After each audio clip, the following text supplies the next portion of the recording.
সাকিব ভাই খেলে আপনি একটা এক্সট্রা ব্যাটসম্যান বা একটা এক্সট্রা বোলার আপনি খেলাইতে পারেন। উনি না থাকাতে এই অপরচুনিটি আমাদের জন্য কম। সো সেই ক্ষেত্রে যারা কিনা ওই রিপ্লেসমেন্টে যারা খেলতেছে তাদের জন্য প্রেশারটা অনেক বেশি চলছে এবারে বিপিএলে আপনার এবং দলের। না দেখেন আমরা প্রথম 2 ম্যাচ মানে হেরে যাওয়ার পরে তো একটা স্বাভাবিকভাবেই ব্যাক অফ দ্য মাইন্ডে কাজ করতেছিল যে আমরা টাইটেল থেকে একটু পিছনের দিকে আছি। সো ওই সময়তে মোহামেডান একটানা ওরা সব ম্যাচ জিততেছিল। তো যখন প্রাইম ব্যাংক একটা ম্যাচ জিতলো মোহামেডানের সাথে, তখন আমাদের টার্গেট ছিল যে আমরা যদি প্রাইম ব্যাংককে হারাইতে পারি আমাদের জন্য একটা অপরচুনিটি ক্রিয়েট হবে। যদি শেষ ম্যাচ পর্যন্ত আমরা জিততে পারি, মোহামেডান আবাহনীর মধ্যে যে জিতবে হয়তো বা সে চ্যাম্পিয়ন হবে। সো এর অনেক কিছু ইকুয়েশন আছে এখানে, আমরা এগুলো নিয়ে অনেক কিছু চিন্তা করেছি। বাট এখন যদি আমরা পরে 2টা ম্যাচ জিততে পারি এবং তারপর আমাদের মোহামেডানের সাথে খেলা আছে, তারাও শক্ত প্রতিপক্ষ, তারাও এই টুর্নামেন্টে দারুণ খেলতেছে। ভোগান্তি ভুলে চলে আসুন রিগালে, ওয়ারেন্টি সহ স্টাইলিশ কালেকশন নিয়ে রেডি রিগাল ফার্নিচার। সো সব মিলে আমার কাছে মনে হয় যে যদি আমরা আমাদের যে প্রসেস সেটা মেনটেন করে আমরা নেক্সট 2টা ম্যাচ জিততে পারি, ইউনিভার্ন ফাইনাল ম্যাচে আসলে কি হয়। সো সেটা অলিখিত ফাইনাল হবে আমি আশা করতেছি, এবং তার আগে আমাদের নেক্সট 2টা ম্যাচ আমাদের জিততে হবে। একটু অন্য প্রসঙ্গে আসি, আপনি জাতীয় দলে কামব্যাক করলেন একটা লম্বা বিরতির পর। অবশ্যই নিশ্চয়ই আপনার অনুভূতিটা জানাবেন এবং এই ফেরার প্রক্রিয়াটা নিশ্চয়ই অনেক কষ্ট করতে হয়েছে। না তা তো অবশ্যই। দেখেন আমাদের তো মানে স্ট্রাকচার যেটা বলেন যে আমাদের ডোমেস্টিক ক্রিকেটেই একমাত্র ওয়ে যেখানে কিনা আপনি ভালো খেললে আপনি মানে সিলেক্টরদের গুড বুকে আসতে পারেন। সো এইটা ছাড়া তো আমাদের অন্য কোনো ওয়ে নাই। সো সেইখানে যখন খেলতেছিলাম চেষ্টা করতেছিলাম যত কনসিস্টেন্ট খেলা যায় এবং যত সময় ধরে কনসিস্টেন্ট খেলা যায় আর কি। সো আমার মনে হয় যে সেইটা ভালো করার পরেই এই অপরচুনিটিটা আসছে, এবং সেটা আমি অবশ্যই চাইবো যতদিন আমি মানে আমার ক্যারিয়ার থাকবে ততদিন পর্যন্ত যেন আমি ন্যাশনাল টিমের জন্যই খেলতে পারি।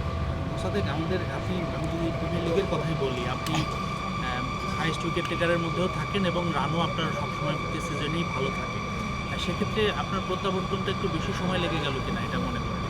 না এইভাবে আমি আসলে কখনোই মনে করি নাই, কারণ যেহেতু আসলে আপনি বললেন যে অনেক দিন পর আসলে সব মিলে প্রায় অলমোস্ট 4 বছর।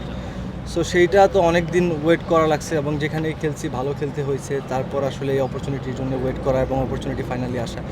সো সেইটা আমার কাছে মনে হয় যে এখানে অনেক ধরনের ব্যাপার থাকে, টিম কম্বিনেশনের একটা ব্যাপার থাকে, সো কাদের সাথে খেলতেছি অপোনেন্টের একটা ব্যাপার থাকে। তো সব কিছু মিলে আমার কাছে মনে হয় যে এখন মানে সিলেক্টরদের মনে হয়েছে যে এটা পারফেক্ট টাইম, তারা এখন আমাকে পিক করতে পারে, এখন পিক করছে। মোসাদ্দেক, আমাদের হোয়াইট বল ক্রিকেটে এই মুহূর্তে সাকিব চলে যাওয়ার পর আমাদের একটা প্রপার অলরাউন্ডার নেই। সেই অভাবটা পূরণের নিশ্চয়ই আপনার উপর সেই প্রত্যাশা থাকবে। আপনি নিজেকে কীভাবে প্রস্তুত করবেন, বা নিশ্চয়ই আপনি সেই জায়গাটা নিতে চাইবেন। হ্যাঁ, আমাদের শুরু থেকেই তো মানে সাকিব ভাই যখন যে ম্যাচটাই খেলতো না ওইটাইতে একটা গ্যাপ সবসময় আমরা ফিল করছি আসলে।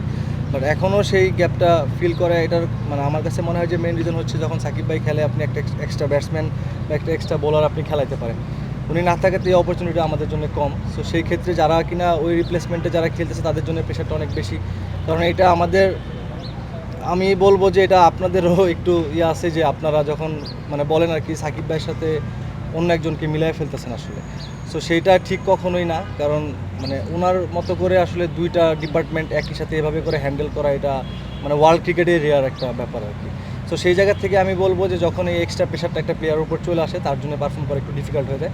আমার মনে হয় যে প্রত্যেকটা প্লেয়ারকে সেই স্পেসটা দেওয়া উচিত, তার জায়গা থেকে সেই ফ্রিডমটা দেওয়া এবং তাকে পারফর্ম করার জন্য আমাদের সবার মিলে মোটিভেট করা। মোসাদ্দেক ভাই, আগের নির্বাচক যিনি ছিলেন তিনি কিন্তু এক প্রকার ঘোষণাই দিয়ে ফেলেছিলেন যে আসলে মেহেদী হাসান মিরাজ যতদিন আছেন ততদিন আসলে আপনার জায়গাটা পাওয়াটা কঠিন। বাদ দেন না, অন্য কিছু বলি। সেই জায়গা থেকে আসলে নিজেকে ফেরানোর চ্যালেঞ্জটাকে আরো বেড়ে গেল কিনা এমন কথার পরে? না এমন কিছু না, আসলে এটা তো আমি এর আগেও ক্লিয়ার করেছি যে একটা সময় থেকে শুরু করে আমরা অনেক দিন, এমন না যে মানে 2-1টা ম্যাচের জন্য, অনেক ম্যাচের জন্য আমরা একসাথে 3-4 জন অলরাউন্ডার খেলেছি বাংলাদেশ টিমে। সো সেইটা আসলে মানে আমি আসলে বিষয়টা একটু হতাশ ছিলাম, স্বাভাবিকভাবেই এটা যে কারো বেলায় হবে। সো ফাইনালি এখন যখন সেই অপরচুনিটি আসছে আমি অবশ্যই চেষ্টা করব আমার সিলেক্টর থেকে শুরু করে সারা বাংলাদেশের মানুষ যেভাবে করে আমার উপর আস্থা রেখেছে সেটার প্রতিদান দেওয়া। মোসাদ্দেক ভাই, আপনি এই ডিপিএলটা ভালো খেলেছেন, তারই ফলস্বরূপ আপনি জাতীয় দলে চান্স পেয়েছেন। যেহেতু প্রতিপক্ষ অস্ট্রেলিয়ার বিপক্ষে খেলবেন, আপনার আসলে ব্যক্তিগত টার্গেটটা কী থাকবে অস্ট্রেলিয়ার বিপক্ষে? টার্গেটটা আসলে দেখেন, বিষয়টা তো আমার কাছে মনে হয় যে সুমন ভাই কালকে খুব ভালোভাবেই ক্লিয়ার করেছে যে আসলে আমার রোলটা কী হবে।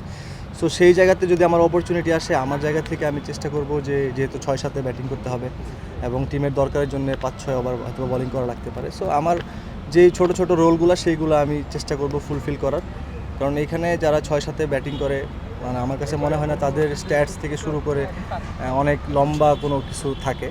সো সেই ক্ষেত্রে আমার কাছে মনে হয় যে ওইখানে ইম্প্যাক্টটাই খুব বেশি ইম্পর্টেন্ট। সো আমি সেটা চেষ্টা করব যে যদি আমার অপরচুনিটি আসে আমি সেই ইম্প্যাক্টটা রাখার চেষ্টা করব। মোতাবেক ভাই, অস্ট্রেলিয়া টিম তো আসলে এটা বড় দিন পর আসতেছে, প্রায় 15 বছর পর আমাদের এখানে খেলবে, আর তারা আসলে ওয়ানডে কি মনে করছেন যে আসলে সিরিজটা কেমন যেতে পারে? কারণ বিপিএলে তো আমাদের বেশ ভালোই দেখলাম যে বড় রান হয়েছে, করার চেষ্টা করেছে সবাই, সে জায়গা থেকে কেমন যেতে পারে সিরিজটা?